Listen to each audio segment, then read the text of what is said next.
آہن آہ من قلت الذات، یہ وہ ہے جس کو کہا گیا تیرا گھر میرے گھر کے سامنے ہوگا۔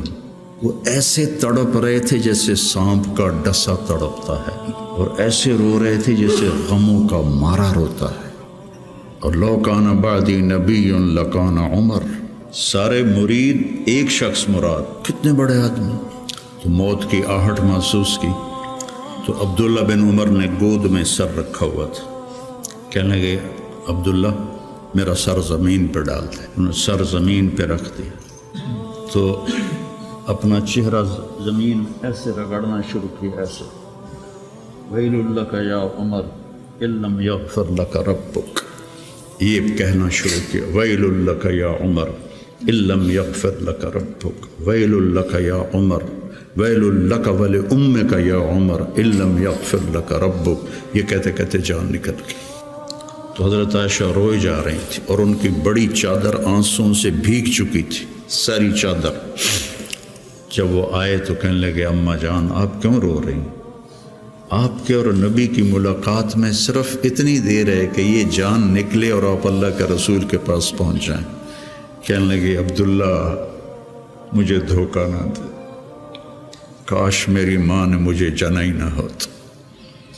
اپنی ذات کو نہ بھولو، اپنی ذات کو سامنے رکھو گے تو آپ ترقی کرو گے، اپنی ذات کو بھلا دو گے اور عیب پکڑتے پکڑتے، کمیاں پکڑتے پکڑتے آپ کو اپنا آپ بھول جائے گا۔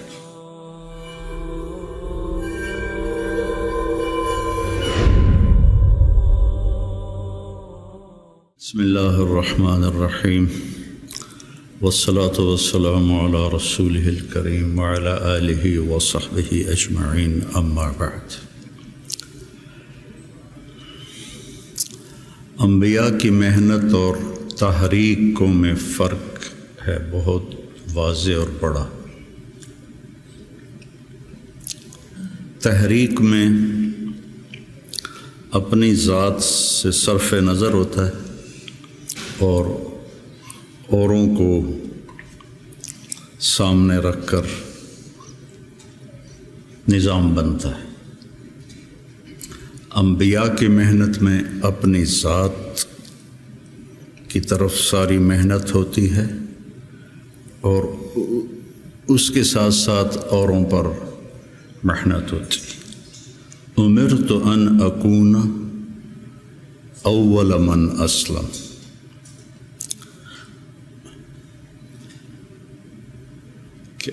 امرت ان اعبد اللہ مخلصا لہ دینی، مخلصا لہ دینی۔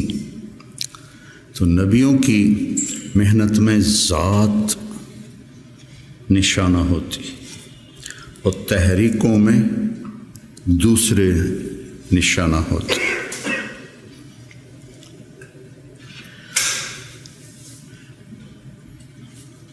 اس سے اپنی ذات بنتی ہے۔ آپ لوگ چونکہ پڑھانے کے ساتھ لگے ہوئے ہیں تو آپ کے سامنے فلاں لڑکا یہ کر رہا ہے، فلاں یہ کر رہا ہے، اس کا یہ مسئلہ ہے، اس کا یہ مسئلہ ہے، اس کے لیے کیا کرنا ہے، اس کے لیے کیا کرنا ہے، تو اپنا آپ یاد نہیں رہتا اور معاملہ تو میرے ساتھ ہونا ہے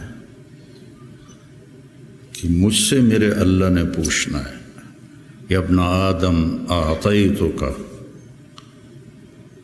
وخولتک وانعمت علیک ارنی ماذا صنعت فیہا۔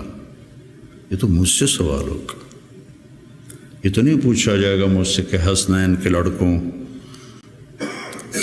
کا علم کیسا تھا اور ان کی استعداد کیسی تھی۔ یہ تو براہ راست مجھ سے سوال۔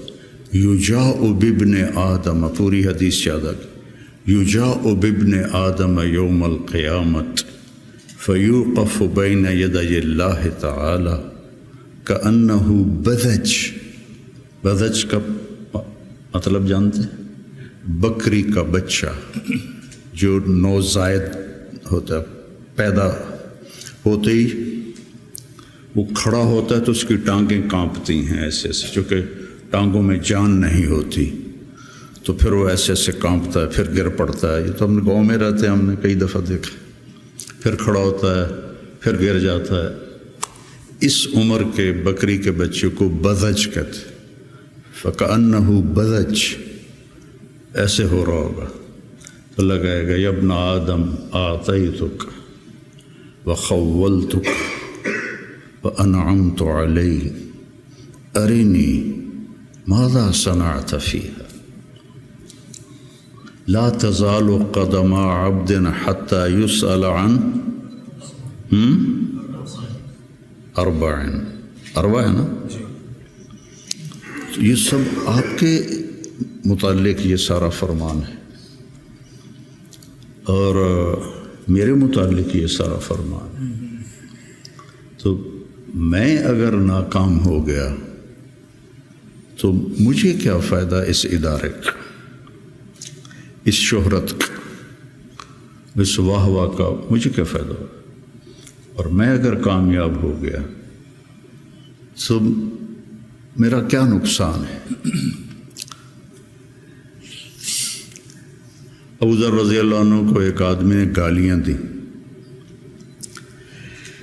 کہنے لگے بیٹا ان امامی عقبۃ قعود، میرے سامنے ایک بڑی زبردست گھاٹی ہے، ان جزتها فلا ابالی بما تقول، اگر میں وہ گھاٹی پار کر گیا تو مجھے تیری گالیوں کی کوئی پرواہ نہیں، ان حویت فیہا فانا احق بما تقول، اور اگر میں اس میں گر گیا تو جو تو کہہ رہا ہے میں اس کا واقعی حقدار ہوں۔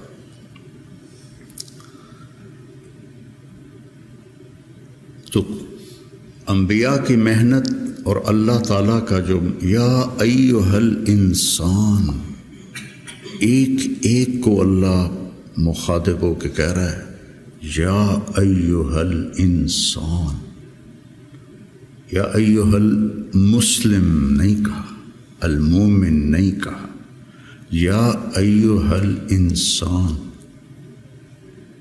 پھر آگے گلا ہے ما غرک بربک الکریم،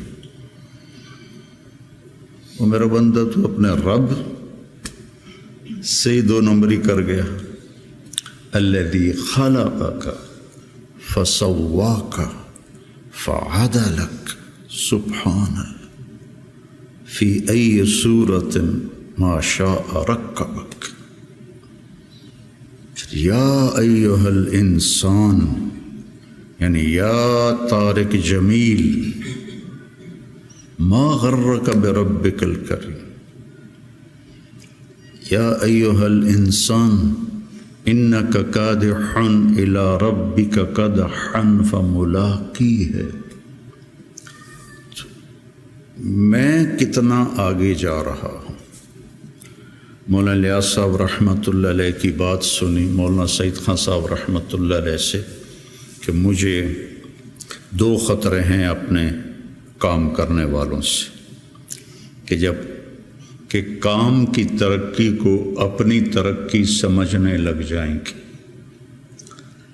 اتنی جماعتیں نکل گئیں، اتنی مسجدوں میں گشت شروع ہو گیا، اتنے سے روزے لگنے لگ گئے، اتنے سال کی جماعتیں نکل گئیں، یہ تو کام کی ترقی ہے، میری ترقی کتنی ہے؟ میرا اللہ سے، میری ترقی کا کیا مطلب ہے کہ میں اللہ سے کتنا جڑا ہوں۔ فَاعْلَمْ أَنَّهُ لَا إِلَهَ إِلَّا اللَّهُ، سب سے پہلا علم ہی لا الہ الا اللہ، اور فا کا لفظ آیا ہے، واو نہیں ہے، وَعْلَمْ، فَاعْلَمْ، فا علی الفور کے لیے ہوتی ہے، فا حملتہ فانتبذت فاجاءها المخاض، فا فا فا، سمجھ رہے؟ تمہاری عربی مجھ سے اچھی ہے، میں تو کو ٹوٹ کے یاد ہے۔ فحملتہ فوراً حمل، فانتبذت بہ مکانا قصیا، فوراً دوڑ کے دور گئی، فَأَجَاءَهَا الْمَخَاضُ، فوراً درد ذیل ہوا اور بچہ پیدا ہو گیا۔ فَعْلَمْ، سب سے پہلا، سب سے علی الفور ہے اللہ کو پہچان، اپنے اللہ کو پہچان۔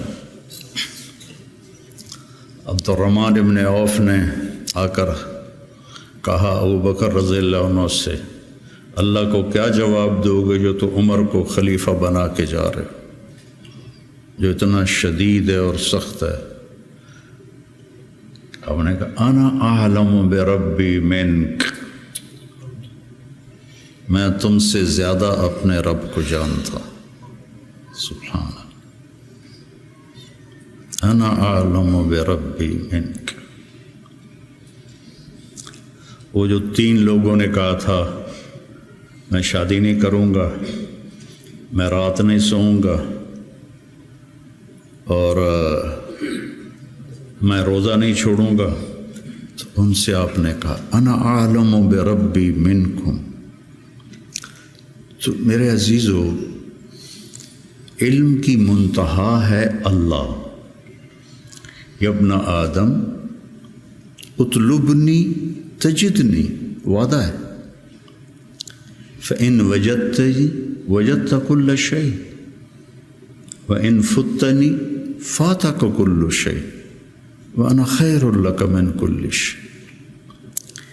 پھر بڑے لوگوں سے تعلق بنانا پڑتا ہے اور پہل اپنی طرف سے کرنی پڑتی ہے، اور کبھی خوشامد کرنی ہوتی ہے، کبھی ہدیے دینے ہوتے ہیں، کبھی جھوٹی سچی ان کی تعریفیں کرنی پڑتی ہیں۔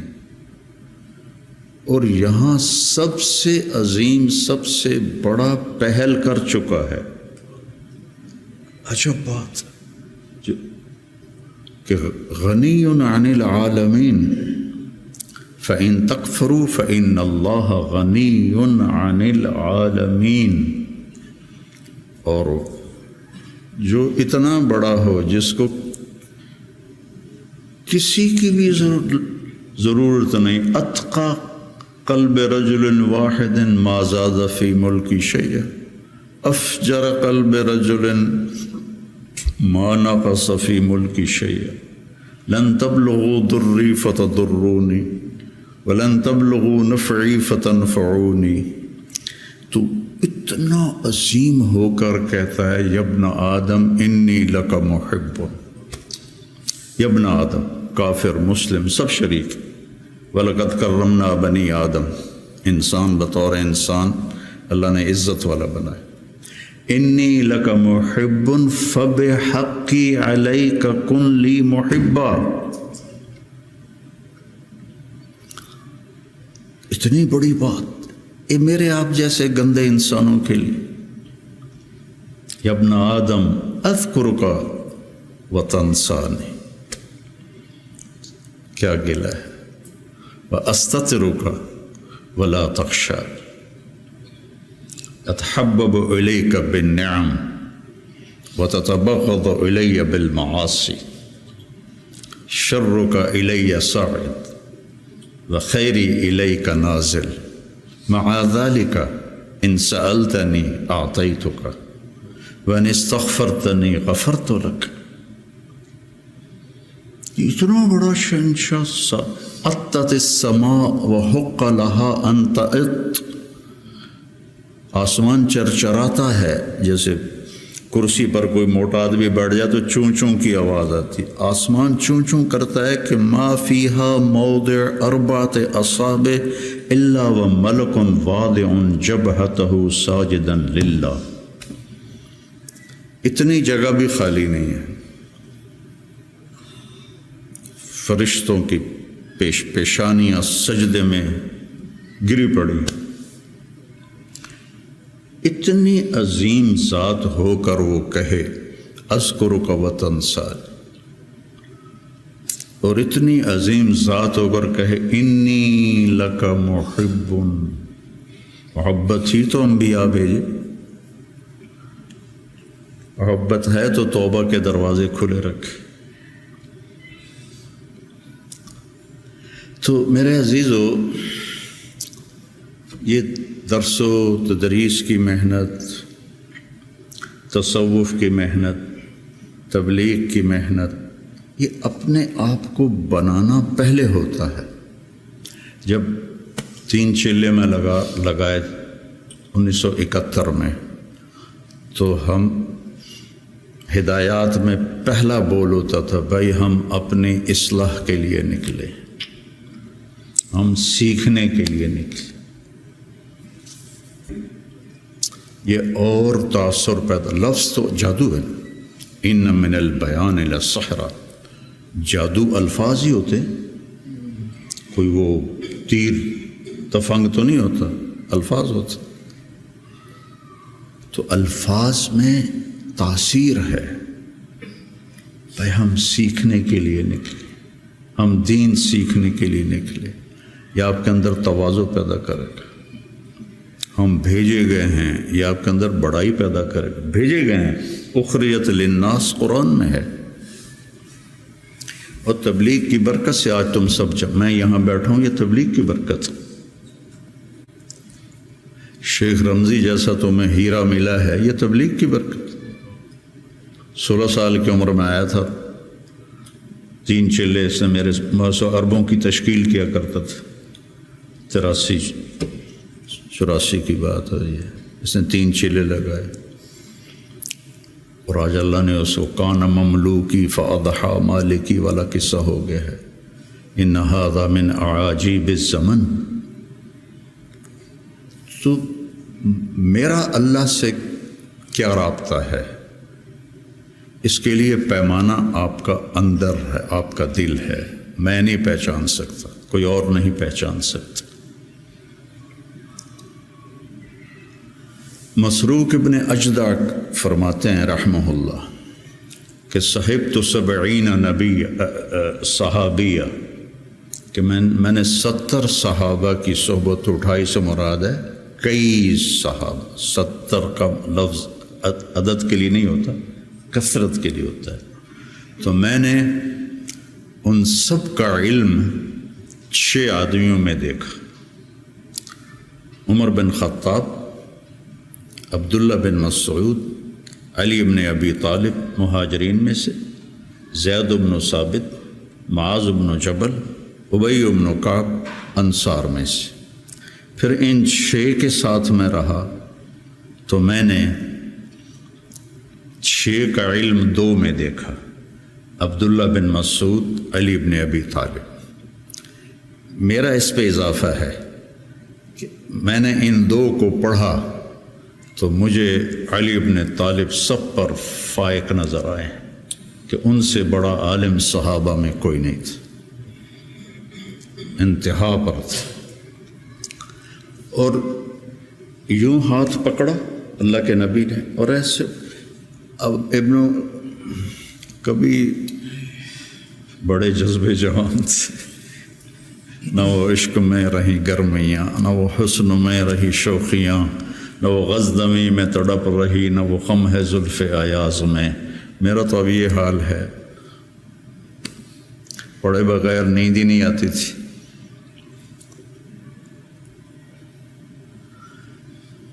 سب سے زیادہ حضرت علی کے فضائل ہیں، سب سے زیادہ مرتبہ وہی ہے جو اہل السنت والجماعت کا ہے، لیکن آپ پڑھیں البدایہ والنہایہ، جب ترجمہ کا لفظ آتے ہیں تو سب سے زیادہ حضرت علی رضی اللہ عنہ کے فضائل ہیں، اور یہ فضیلت ان کی بڑی بلند و بالا ہے۔ ایسے ہاتھ پکڑ کے یہاں لگایا: یا علی اطرضى ان یکون منزلک مقابل منزلی فی الجنہ۔ حضرت فاطمہ کی وجہ سے کتنا بڑا مقام ہے۔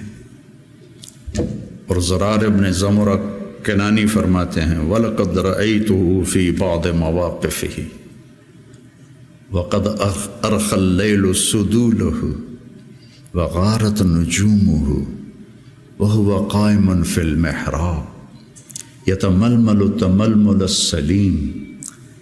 سانپ کا ڈسا ہوا تململ السلیم، وہ ایسے تڑپ رہے تھے جیسے سانپ کا ڈسا تڑپتا ہے، وَيَبْكِي بُكَاءَ الْحَزِينِ، اور ایسے رو رہے تھے جیسے غموں کا مارا روتا ہے۔ یہ وہ ہے جس کو کہا گیا تیرا گھر میرے گھر کے سامنے ہوگا۔ وَيَقُولُ لِلدُّنْيَا إِلَيَّ تَغَرَّرْتِ، مجھے دھوکہ دینے آئی ہے، إِلَيَّ تَشَوَّقْتِ، میرے شوق میں آئی ہے، إِلَيَّ تَشَوَّفْتِ، مجھے جھانکیاں ڈالتی ہے، ہیہات ہیہات غرری غیری قد بتتک ثلاث عمرک قصیر ومجلسک حقیر وخطرک یسیر۔ یہ جملہ اگلا سنانا تھا، آہن آہ من قلت الذات وبعد السفر ووحشت الطریق۔ اللہ اکبر، کون شخص یہ کہہ رہا ہے؟ قلت الذات، نبی کے گھر کے سامنے گھر قلت الذات سے ہو سکتا؟ بعد السفر ووحشت الطریق، اللہ اکبر۔ اور علم ایسے تھا کہ یتفجر العلم من جوانبہ وتنطق الحکمت من نواحیہ۔ اس جملے کو، یہ میں آپ کو آج سے کوئی 40 سال پہلے حیات الصحابہ پڑھی تھی، اور اس میں یہ علی کی رضی اللہ عنہ کی صفات کو میں نے یاد کیا تھا، تو آج آپ کی برکت سے وہ زبان پہ آ گئی ہیں۔ ان کے روئیں سے علم کے چشمے پھوٹتے تھے، اور حکمت نے ان کو گھیرے میں لیا ہوا تھا۔ میں نے یاد بھی کیا، میں نے ترجمے بھی کیے، لیکن اس کو حقیقی طور پر میں سمجھا، گلگت جا رہے تھے تو راستے میں بڑے خوبصورت مناظر آتے ہیں، چلاس پر تو پھر کالے پہاڑ شروع ہو جاتے، اس سے پہلے بڑے خوبصورت مناظر آتے، پہاڑوں سے ایسے چشمے گر رہے ہوتے۔ تو ایک پہاڑ سے گزرے نا، تو اس میں سے چشمے بہت سارے گر رہے تھے ایسے۔ تو ایک دم مجھے یہ جملہ سمجھ میں آیا کہ میں نے گاڑی رکوا لی، میں نے کہا یار وکھن دو، میں ان کو ایسے دیکھ رہا تم یتفجر العلم من جوانبہ، پہاڑ کے پتھروں سے چشمے نکل رہے تھے 15-20، تو انہوں نے پورے پہاڑ کو خوبصورت بنا دیا تھا۔ اب تصور کرو اگر اس پہاڑ کے ہر پتھر سے چشمہ پھوٹ رہا ہو تو کتنا خوبصورت ہوگا۔ علی کو اس جملے میں پہاڑ دکھایا گیا ہے، اور اس کے ایک ایک پتھر سے علم کے چشمے نکل رہے ہیں، اس کے ایک ایک روئیں سے علم کے چشمے نکل رہے ہیں۔ وہ کیا چیز ہوگی؟ اور حکمت زبان کا بول ہے، من یؤت الحکمت فقد اوتی خیرا کثیرا، اور ان کو حکمت نے چاروں طرف سے گھیرے میں لے لیا ہے۔ صرف ان کی زبان کا فعل نہیں رہا حکمت، بلکہ پورے وجود نے حکمت کا لباس پہن لیا ہے۔ اور پھر وہ کہتے ہیں قلت الذات بعد السفر وحشت الطریق، اور لو کان بعدی نبی لکان عمر۔ اب مسجد میں داخل ہوئے تو آپ کے ادھر ابو بکر تھے، ادھر عمر تھے رضی اللہ عنہ، سامنے صحابہ بیٹھے تھے۔ آپ نے ان سے فرمایا دیکھ رہے ہو، ہاکذا نحشر یوم القیامہ، میں قیامت کے دن ایسے اٹھوں گا، میرے سیدھے ہاتھ ابو بکر ہوگا، الٹے ہاتھ عمر ہوگا۔ ملہم مراد، سارے مرید ایک شخص مراد، کتنے بڑے آدمی۔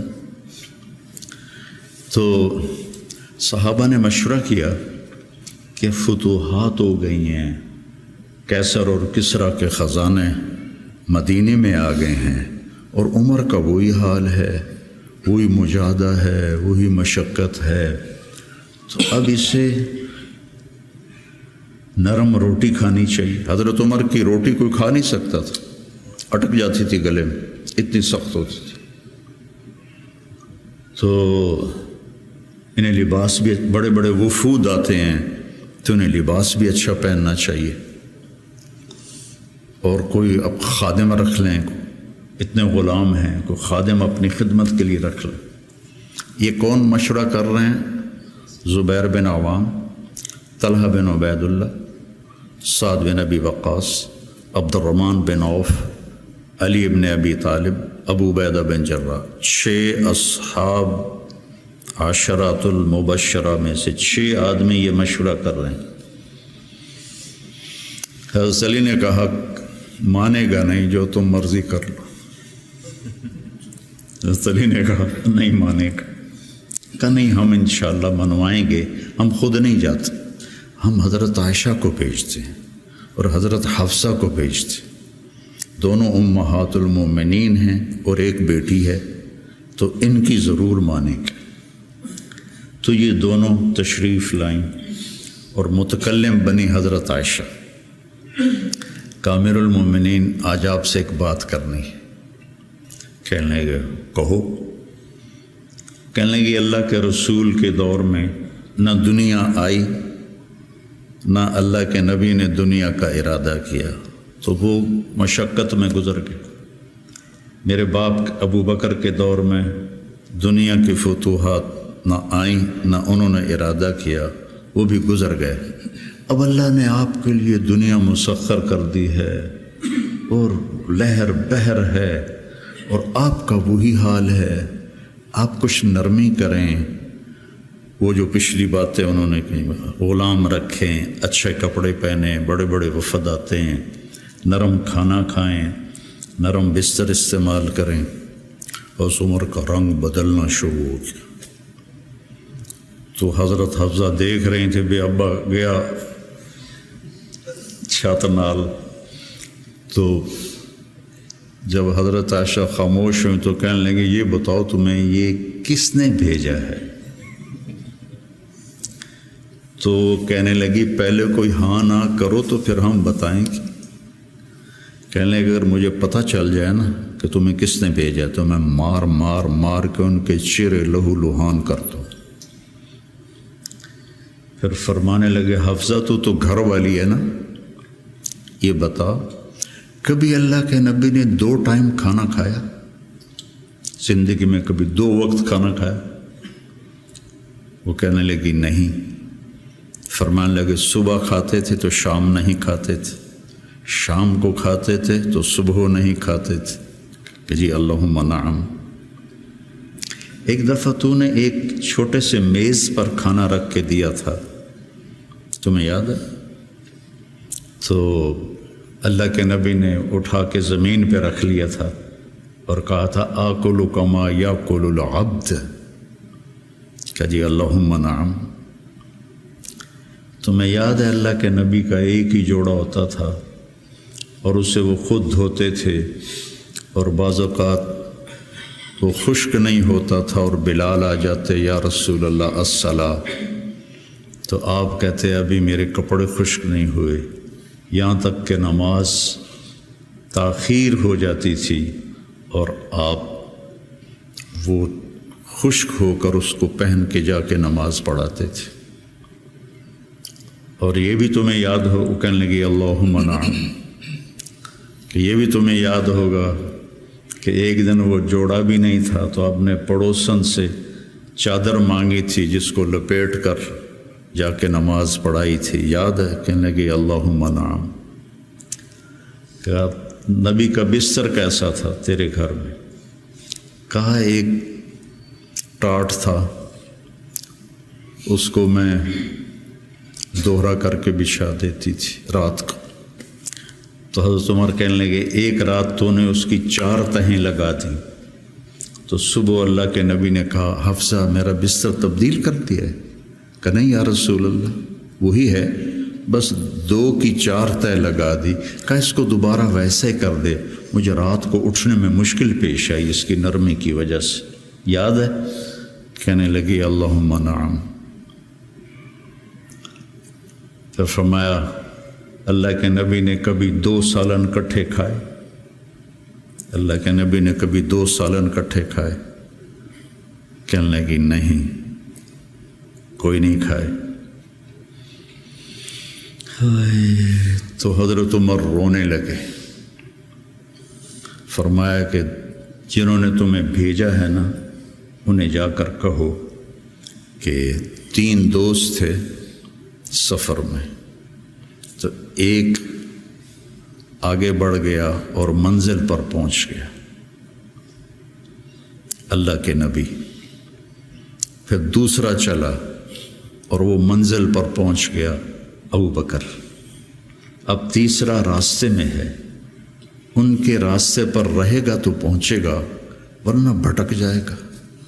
والذی نفسی بیدہ، اس رب کی قسم جس کے قبضے میں میری جان ہے، میں اپنے آپ کو اسی حال پہ رکھوں گا حتی تلحق روحی باللہ، یہاں تک کہ میں اپنے رب کے ساتھ جا کے مل جاؤں۔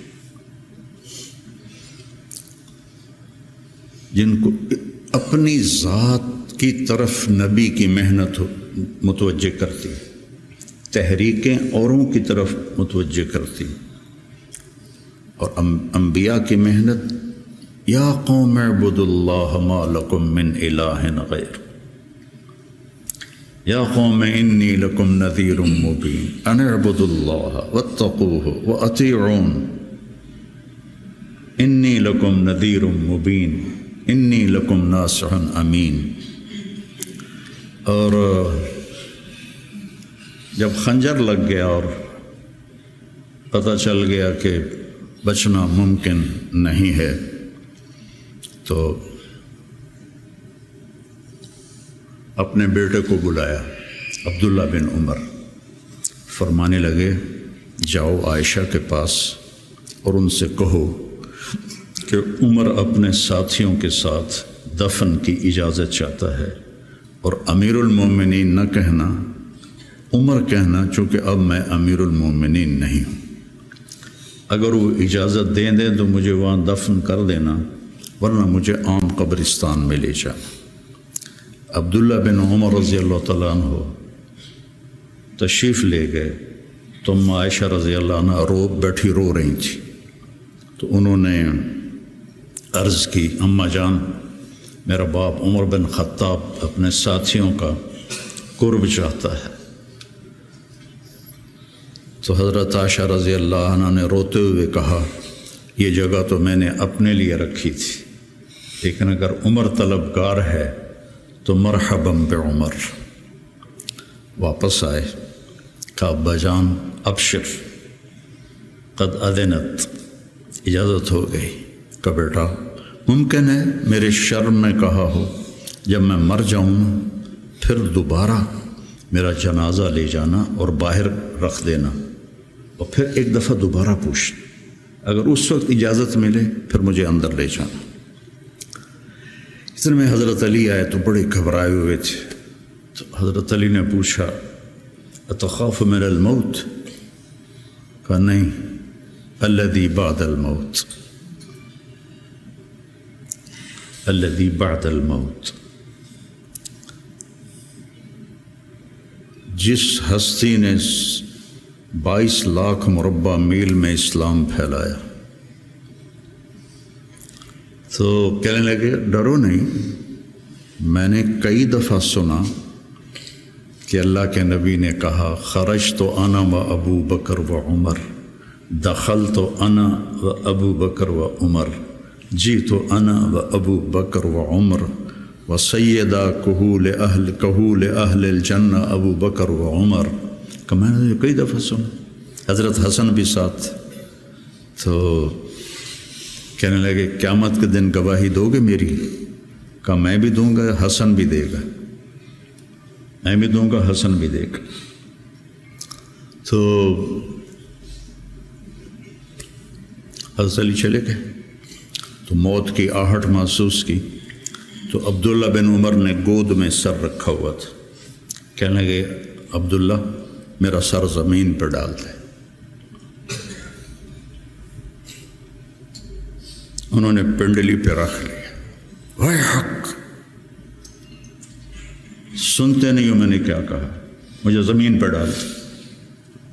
انہوں نے سر زمین پہ رکھ دیا تو اپنا چہرہ زمین میں ایسے رگڑنا شروع کیا، ایسے ویل لک یا عمر ان لم یغفر لک ربک، یہ کہنا شروع کیا، ویل لک یا عمر ان لم یغفر لک ربک، ویل لک یا عمر، ویل لک ولامک یا عمر ان لم یغفر لک ربک۔ یہ کہتے کہتے جان نکل گئی اور لوگ اکٹھے ہوئے تو حضرت عبداللہ ابن عباس کہتے ہیں کہ کسی نے میرے کندھے پہ ہاتھ رکھا تو میں نے مڑ کے دیکھا تو علی تھے، رو رہے تھے، کہہ رہے تھے کہ نہیں، بات کی بات، حضرت صہیب رومی نے جنازہ پڑھایا، وصیت کی تھی میرا جنازہ صہیب پڑھائے، ان 6 کو تو ڈال دیا تھا نا شورا میں، تو صہیب نے جنازہ پڑھایا، جنازہ اٹھایا گیا اور آ کر حضرت عائشہ کے دروازے پر رکھا گیا اور عبداللہ بن عمر آگے بڑھے کہ اماں جان میرا باپ حاضر ہے، اندر آنے کی اجازت چاہتے۔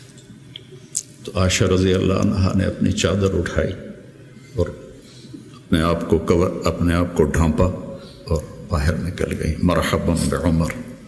تو جب آپ کی تدفین ہو رہی تھی تو عبداللہ بن عباس نے کہا کہ میرے کندھے پر کسی نے ہاتھ مارا، تو میں نے دیکھا تو علی رضی اللہ عنہ رو رہے تھے، کہہ رہے تھے عمر مجھے پتہ تھا تیرے سوا یہاں اور کوئی نہیں آ سکتا، تیرے سوا یہاں اور کوئی نہیں آ سکتا، مجھے پتہ تھا تو یہیں آئے گا۔ علم کا یہ منتہا ہے، اس کو اگر ہم اپنے آپ ذات کو بیچ میں سے نکال دیں گے تو ہم گرنا شروع ہو جائیں گے۔ تجھے کیوں فکر ہے اے گل دلے صد چاک بلبل کی، تو اپنے پیرہن کے چاک تو پہلے رفو کر لے۔ عائشہ رضی اللہ عنہ موت کی سکرات میں تھی تو عبداللہ ابن عباس رضی اللہ عنہ نے آنے کی اجازت چاہی، تو جنگ جمل کے بعد سے بول چال بند تھی، کیونکہ عبداللہ ابن عباس حضرت علی کی طرف سے لڑے تھے باقاعدہ، تو آپ کے پاس عبداللہ بن زبیر اور مسور بن مخرمہ رضی اللہ عنہ بیٹھے ہوئے تھے، تو حضرت عائشہ رضی اللہ عنہ خاموش ہو گئیں، اتنا اثر تھا اس بات کا۔ تو ان کا حبر الامہ ہے اور ابن عم الرسول ہیں، اجازت دے دیں۔ تو حضرت عائشہ روئے جا رہی تھی اور ان کی بڑی چادر آنسوں سے بھیگ چکی تھی، ساری چادر۔ جب وہ آئے تو کہنے لگے اماں جان آپ کیوں رو رہی ہیں؟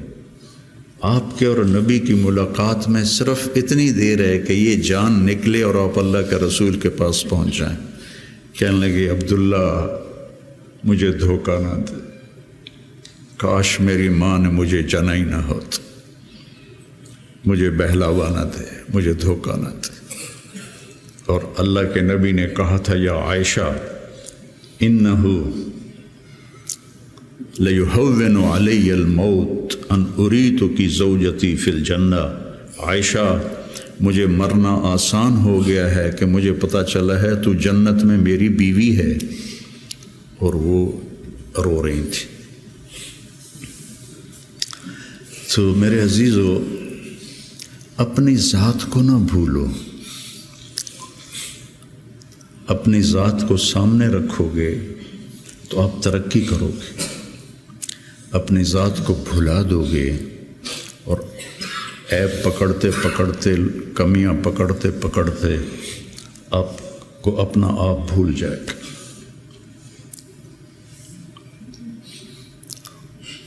حضرت عمرو بن عاص رضی اللہ تعالیٰ عنہ موت کی کشمکش میں تھے، تو دیوار کی طرف منہ کر کے دھاڑو دھاڑ رو رہے تھے، تو ان کے بیٹے نے کہا اما بشرک رسول اللہ بکذا، اما بشرک رسول اللہ بکذا، اللہ کے رسول نے آپ کو یہ بشارت دی، یہ بشارت دی، تو آنسو خشک کیے اور لوگوں کی طرف متوجہ ہوئے کہ انی قد کنت علی اطباق ثلاث، میرے اوپر 3 دور گزرے ہیں۔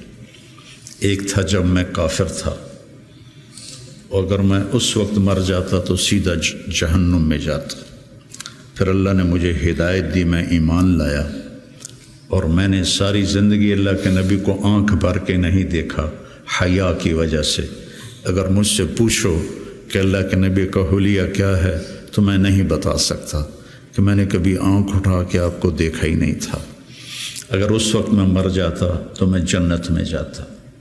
اس کے بعد ہم پر دنیا کھل گئی اور ہم نے کیا جو کیا، اب پتہ نہیں آگے میرے ساتھ کیا ہونے والا ہے۔ پھر اسے ہاتھ اٹھائے، اللہم لا بری فاعتذر ولا قوی فانتصر ولا مستنکر بل مستغفر۔ یہ دعا میں روز مانگتا، روز مانگتا، اللہم لا بری فاعتذر ولا قوی فانتصر ولا مستنکر بل مستغفر، لا الہ الا اللہ، لا الہ الا اللہ، لا الہ الا اللہ کہتے کہتے روح پرواز کر کے۔ تو میرے عزیزو، آپ ہم سب بڑے خوش قسمت ہیں، ہم ایک بہت عالی محنت میں لگے۔ اللہ نے ہم پر کرم کیا ہے، اللہ نے ہم پہ احسان کیا ہے۔ اس میں ترقی کی تو کوئی انتہائی کوئی نہیں۔ اللہ کو پا لینے کی جستجو نہ ختم ہونے والا سفر ہے، چونکہ اللہ کی حد، میں گاؤں سے چلا فیصل آباد 1.5 گھنٹے میں پہنچ گیا، منزل آ گئی، لیکن اللہ کی کوئی حد نہیں۔ جتنا اس کو پاؤ گے اتنا کھویا ہوا محسوس کرو گے، انتہائی کوئی نہیں۔ یہ وہ سفر ہے جس کی کوئی حد نہیں ہے۔ عبث ہے جستجو بحر محبت کے کنارہ کی، بس اس میں ڈوب ہی جانا ہے اے دل پار ہو جانا۔ تو میری گزارش ہے، اپنے ذات، اپنے آپ اخلاق پہ نظر رکھو، اپنے اعمال پہ نظر رکھو، عبادت کا ذوق پیدا کرو، قرآن کا ذوق پیدا کرو۔ میں کتنی تکلیف میں ہوں، اب تو میں بیکار گھر پہ بیٹھا ہوں، لیکن جب میں ایسے پہیے کی طرح گھوم رہا تھا تو میں 50 60 100 نفل روزانہ پڑھتا تھا، کہ میری اب بھی پڑھتا ہوں۔ آج وہاں سے چل کے یہاں میرے 50 نفل نہیں قضا ہوئے، کہ یہ میری ضرورت ہے کہ وسجد وقترب، نماز اللہ کے قریب کرتی ہے۔ وسجد وقترب، نماز پڑھ اور اللہ کے قریب ہو جا۔ زبان پہ نظر ہو، آنکھوں پہ نظر ہو، کانوں پہ نظر ہو، اور اس میں سارے دین کے کام خیر کے ہیں، لیکن میرے عزیزو، ہم اخریت للناس ہیں۔ ساری کمیوں کے باوجود تبلیغ کی، ابھی بھی بننے کے لیے بہترین راستہ ہے۔ چھٹیوں میں آپ اپنا چلہ قضا نہ کیا کر، مجھے تکلیف ہوتی، کیونکہ